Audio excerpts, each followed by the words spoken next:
Pakistani Shaheen world cup टाकरों में अब सामना कर रहे हैं न्यूजीलैंड का। दोनों टीमें जब माजी में आमने सामने आईं तो जीत किसको मिली और वर्ल्ड कप मुकाबलों में किस टीम का पलड़ा भारी रहा, रिपोर्ट देखिए। जनूबी अफ्रीका से जीत के बाद सेमीफाइनल में पहुंचने की उम्मीदें मजबूत जरूर हो गई हैं, मगर अब भी सरफराज 11 को 3 मैचेस में कामयाबी हासिल करनी है, जो इतना आसान ना होगा, क्योंकि अब जो टाकरा है वो है टूर्नामेंट की मजबूत टीम न्यूजीलैंड से, जो वर्ल्ड कप 2019 में अब तक नाकाबिले शिकस्त है। क्या शाहीन कीवीज को काबू करने में कामयाब होंगे? दो तरफा मुकाबलों के मजमूई अदादोशुमार को देखें तो ये पाकिस्तान के हक में है। कुल 106 टाकरे हुए, जिसमें 48 ओडीआई मैचेस न्यूजीलैंड तो 52 मैचेस पाकिस्तान ने जीते। एक मैच बराबर रहा, जबकि 3 मैचों में बादलों की फतह हुई। मगर गुज़िश्ता 10 मैचों को देखा जाए तो जीत का पलड़ा न्यूजीलैंड के हक में झुका हुआ है। 7 मैचेस ब्लैक कैप्स तो सिर्फ 1 मैच पाकिस्तान ने जीता, 2 मैच बारिश के नाम रहे। लेकिन वर्ल्ड कप टाकरों में पाकिस्तान न्यूजीलैंड पर हावी रहा। कुल 8 मुकाबले हुए, जिसमें कीवीज ने 2 में कामयाबी हासिल की, जबकि 6 में शाहीनों का राज रहा। इनमें से 4 matches group stages, 1 league stage और 2 सेमीफाइनल में हुए। वर्ल्ड कप में दोनों टीमों का आखिरी बार सामना 2011 में पालीकेले के मैदान में हुआ, जिसमें न्यूजीलैंड ने शाहीनों के खिलाफ 302 रन का बड़ा स्कोर किया, जो इनका वर्ल्ड कप में पाकिस्तान के खिलाफ सबसे बड़ा टोटल भी है। इस मैच में बदकिस्मती से शाहीनों को 110 रन से शिकस्त हुई। अलबत्ता हालिया वर्ल्ड कप में पाकिस्तान और न्यूजीलैंड टकरा रहे हैं बर्मिंघम के मैदान एजबेस्टन में। इस मैदान पर वर्ल्ड कप टाकरों में न्यूजीलैंड की जीत की शरह बेहतरीन है। न्यूजीलैंड ने पाकिस्तान समेत दीगर टीमों के खिलाफ 5 मैचेस खेले और सिर्फ 1 में से शिकस्त हुई, जबकि इसके बरक्स पाकिस्तान ने 2 मैचेस खेले और दोनों में से हार हुई। पाकिस्तान और न्यूजीलैंड के इस मैदान पर वर्ल्ड कप में जो वाहिद टाकरा हुआ वो 1983 में था, जिसमें कीवीज ने शाहीनों को 52 रन से शिकस्त दी। तो सरफराज को मोहतात रहना होगा।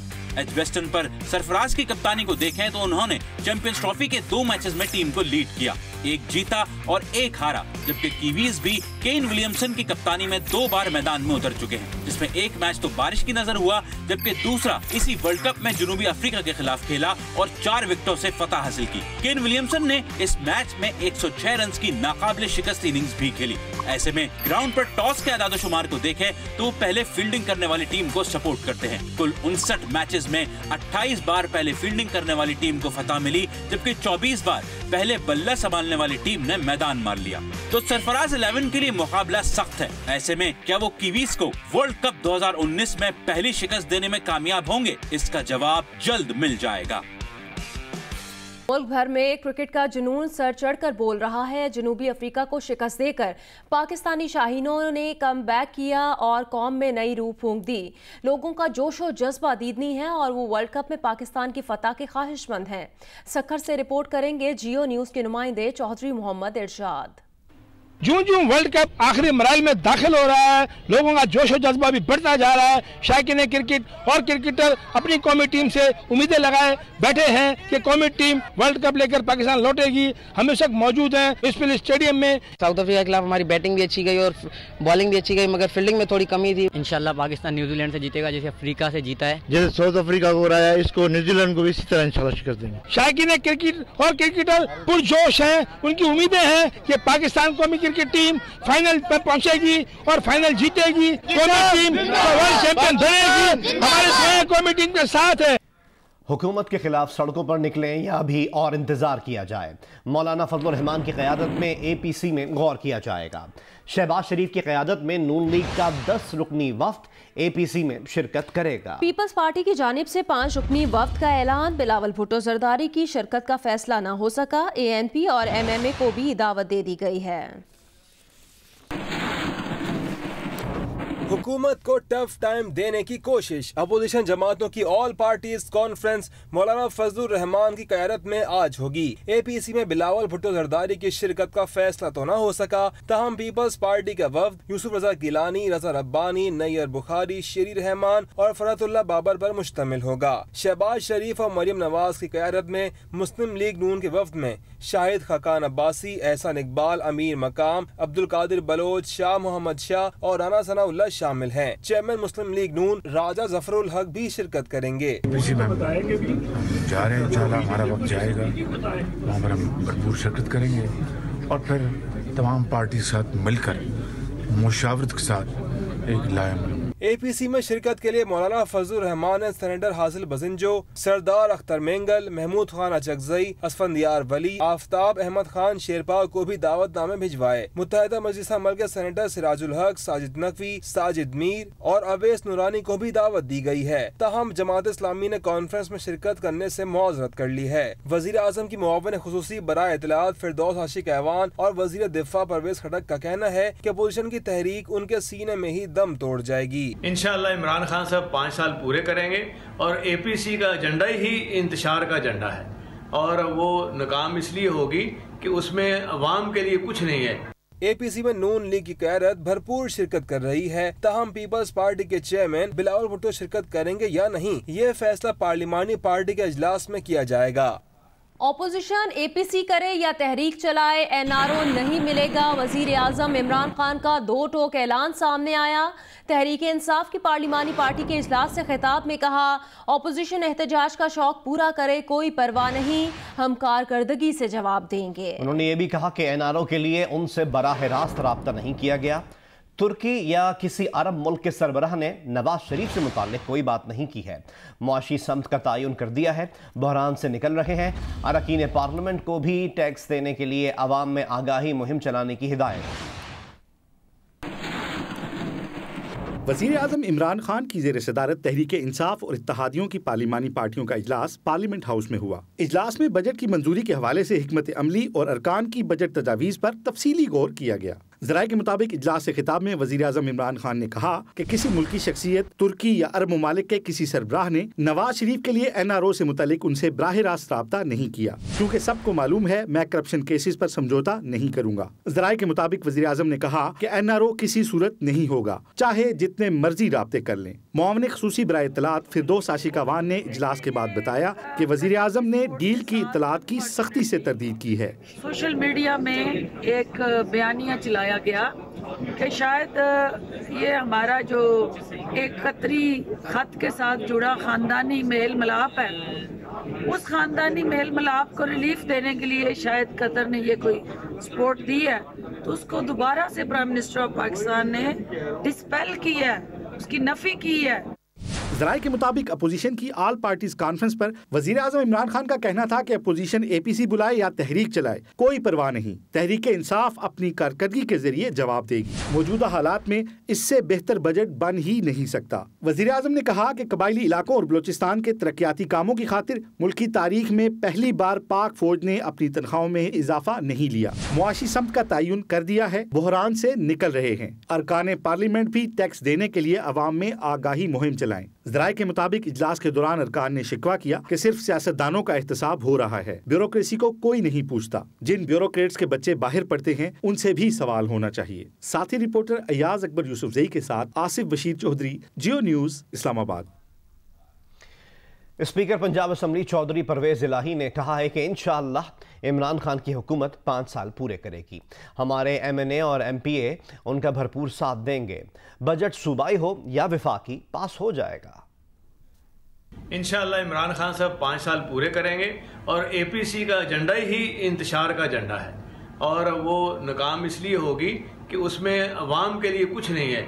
ये वही लोग हैं जिन्होंने इसी अवाम के साथ हाथ किया है और दुख पहुँचाए हैं। और इंशाअल्लाह वफाक का बजट हो या पंजाब का बजट हो, सारे बजट भी पास होंगे और इंशाअल्लाह अवाम तो पहले ही इमरान खान साहब का साथ दे रहे हैं और असम्बलियाँ भी इंशाअल्लाह इमरान खान साहब का साथ देंगी। और अभी आपको खबर दें, फिरदौस आशिक ऐवान का कहना है APC की शाहकार फिल्म स्क्रीन पर आने से पहले ही उतर गई है। मफादात की कैदी क़यादत हर बार मौलाना को बुलाकर उनकी कुर्सी खींच लेती है। फिरदौस आशिक ऐवान ने कहा कि मौलाना साहब से दिली हमदर्दी है, अपोजिशन के नातवा कंधे मौलाना की सियासी महरूमी का बोझ उठाने को तैयार नहीं। मुआवने खसूसी बराए इत्तलात ने कहा कि APC की शाहकार फिल्म स्क्रीन पर आने से पहले ही उतर गई है और ये भी कहा कि मफादात की कैदी क़यादत हर बार मौलाना को बुलाकर उनकी कुर्सी खींच लेती है।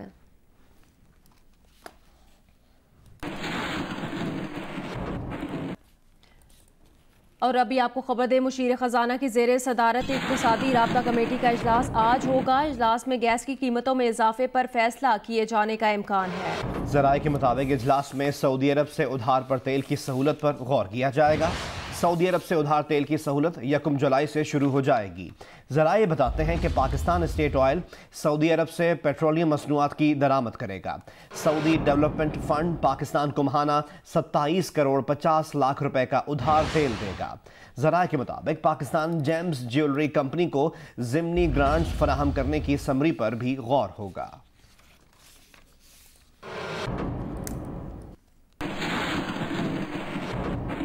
FBI से घरों पर छापे मारने का इख्तियार वापस ले लिया गया है। हुकूमत चादर और चारदीवारी के तकद्दुस की कायल है। वज़ीर मुमलिकत रेवेन्यू हम्माद अज़हर कहते हैं कि अपोजिशन की तजावीज़ का खैर मकदम करते हैं। अगर कायदे हिज़्ब इख्तिलाफ संजीदा होंगे तो चार्टर ऑफ इकॉनमी के लिए तैयार हैं। उन्होंने कहा, बजट पर बहस समेटते हुए वज़ीर मुमलिकत ये भी कह गए कि कहा जा रहा है कि 10 लाख बेरोजगार कर दिए, लोग बेरोजगार नहीं हुए।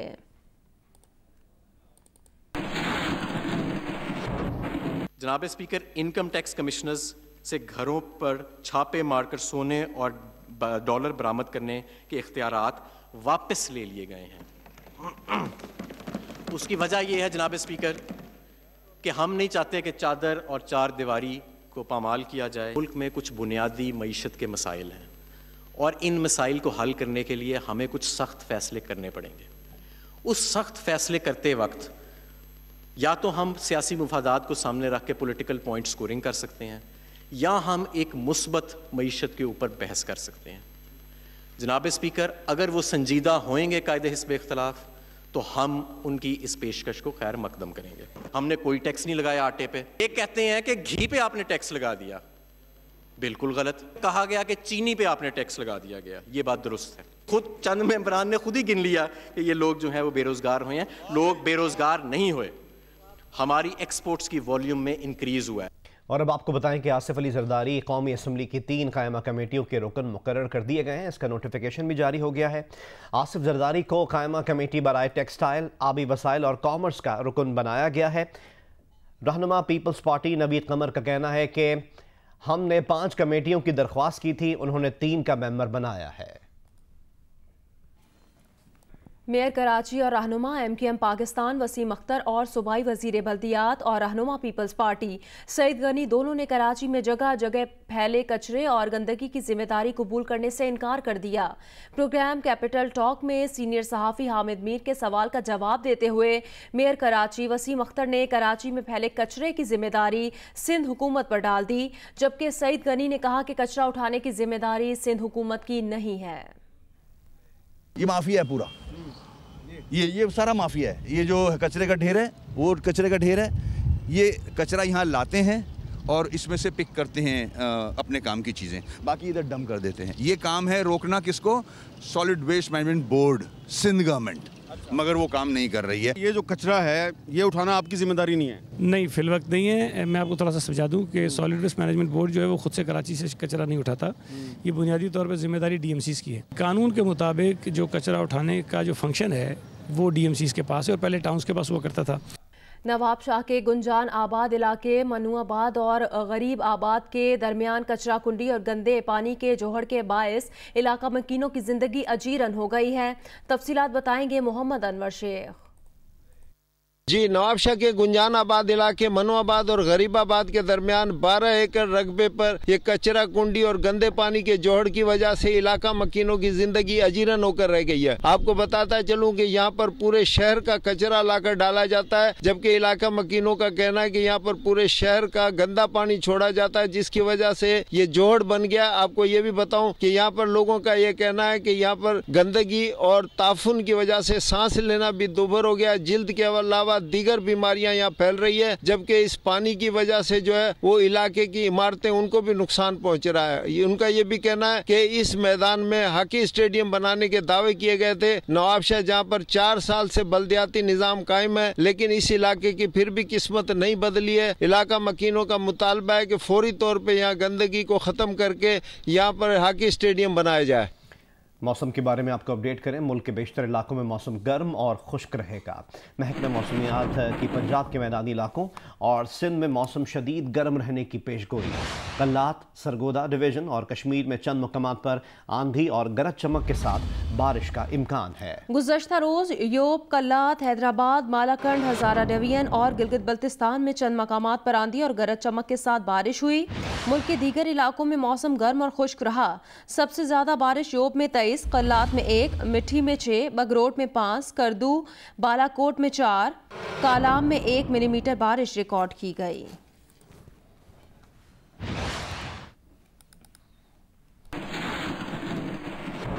मुल्क के मैदानी इलाकों में दर्जे हरारत में मुसलसल इजाफे के बायस गिलगित बल्तिस्तान का रुख करने वाले गर्मी की शिद्दत से परेशान हाल सयाहों ने मशहूर सयाहती मकाम नलतर वैली में डेरे डाल दिए हैं। इस खूबसूरत और दिलकश मनाजिर से वादी के मुनफरद मौसम की तफसीलात बता रहे हैं जियो न्यूज़ के नुमाइंदे सादत अली मुजाहिद। इस वक्त मैं गिलगित के खूबसूरत सेहत अफजा मुकाम वादी नलतर में मौजूद हूँ। इस वक्त अगर ये कहा जाए कि पूरा मुल्क जो है वो शदीद गर्मी के लपेट में है और गर्मी के सताए हुए लोग और जो फैमिलीज हैं वो अगर किसी सेहत अफजा मुकाम की तरफ रुख करना चाहते हैं तो वो वादी नलतर से बेहतर कोई जगह नहीं। तो यहाँ हर लम्हे मौसम के बदलते रंग आपको नजर आएंगे, कभी बारिश कभी धूप। तो यहाँ यही वजह है कि इस वक्त बहुत बड़ी तादाद में सयाह यहाँ आ रहे हैं और यहाँ के मौसम को एंजॉय कर रहे हैं। हुकूमत को यहाँ के जो रास्ता है गिलगित से नलतर तक का, इसकी तरफ खुसूसी तवज्जो देने की जरूरत है। अगरचे गिलगित नलतर एक्सप्रेसवे के ऊपर काम बड़ी तेजी से जारी है, इस सड़क को बेहतर बनाने के बाद यहाँ नलतर जो है पाकिस्तान का एक बहुत खूबसूरत और मसरूफ तरीन सियाहती मरकज बन सकता है। जी, बन्नू में शदीद गर्मी और तवील गैर एलानी लोड शेडिंग की बायस शहरियों ने शमसी तवानाई से चलने वाली अशिया खरीदना शुरू कर दी हैं। मजीद बता रहे हैं जियो न्यूज़ के नुमाइंदे मंजूरुद्दीन। जी, बन्नू में जैसे जैसे गर्मी में इजाफा हो रहा है तो दूसरी तरफ शमसी तवानाई से चलने वाली एशिया की मांग में भी इजाफा हो गया है। बिजली की आंख मचोली और घंटों गैब रहने की वजह से लोगों ने शमसी पर इन्हिसार शुरू कर दिया है। बड़ी तादाद में पंखे और कूलर खरीद रहे हैं। शायद ही बन्नू का कोई घर हो ऐसा हो जिस पर शमसी प्लेट नस्ब ना हो।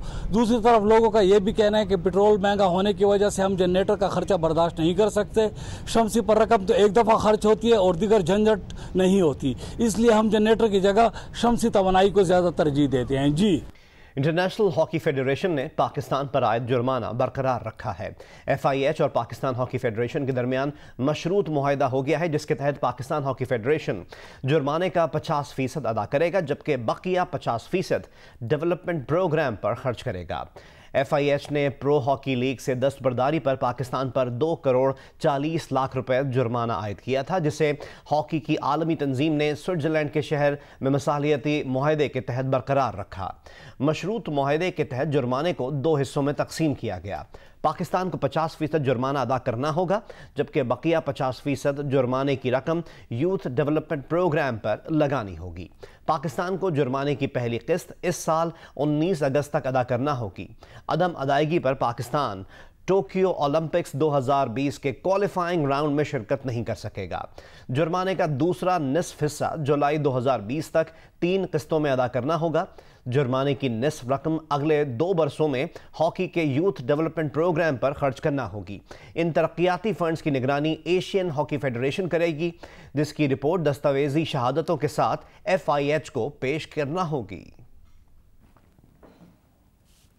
पाकिस्तान क्रिकेट बोर्ड ने विमेन सेंट्रल कॉन्ट्रैक्ट का ऐलान कर दिया। खिलाड़ियों की तादाद 15 से कम करके 10 कर दी, लेकिन खवातीन खिलाड़ियों की मराद में इजाफा करते हुए मुआहदे की मियाद 6 माह से बढ़ाकर 1 साल कर दी है। PCB ने विमेन क्रिकेटर्स के सेंट्रल कॉन्ट्रैक्ट में खिलाड़ियों की तादाद 15 से कम करके 10 कर दी है, लेकिन उनकी मुराद में इजाफा कर दिया गया है। सेंट्रल कॉन्ट्रैक्ट की मुद्दत 6 माह से बढ़ाकर 1 साल कर दी गई है। साथ ही उनके डेली अलाउंस में भी इजाफा कर दिया गया है। ए कैटेगरी में निदा डार और साबिक कप्तान सना मीर शामिल हैं। बी कैटेगरी में आलिया रियाज, कप्तान बिस्मा मारूफ, जवेरिया वदूद, नशरा संधू, सिद्रा अमीन और सिद्रा नवाज शामिल हैं, जबकि सी कैटेगरी में डायना बेग और नाहिदा खान शामिल हैं। तनख्वाहों में इजाफे के अलावा खिलाड़ियों को 5 घंटे से ज्यादा के बैनुल अक़वामी सफर पर बिजनेस क्लास का टिकट मिलेगा। डोमेस्टिक मैचेस में विमेन्स क्रिकेटर्स के लिए मैच फीस भी मुतारिफ करा दी गई है। डोमेस्टिक मैचेस खेलने वाली तमाम खवातीन क्रिकेटर्स को 10,000 रुपए फी मैच मैच मिलेंगे। विमेन क्रिकेटर्स के डेली अलाउंस में 100% इजाफा कर दिया गया है, जबकि गैर मुल्की दौरों पर मिलने वाले डेली अलाउंस को 50% बढ़ा दिया गया है। Hi, I'm Wajid Sani. Thanks for watching Geo News. For more videos and updates, don't forget to click the subscribe button. Keep watching Geo News.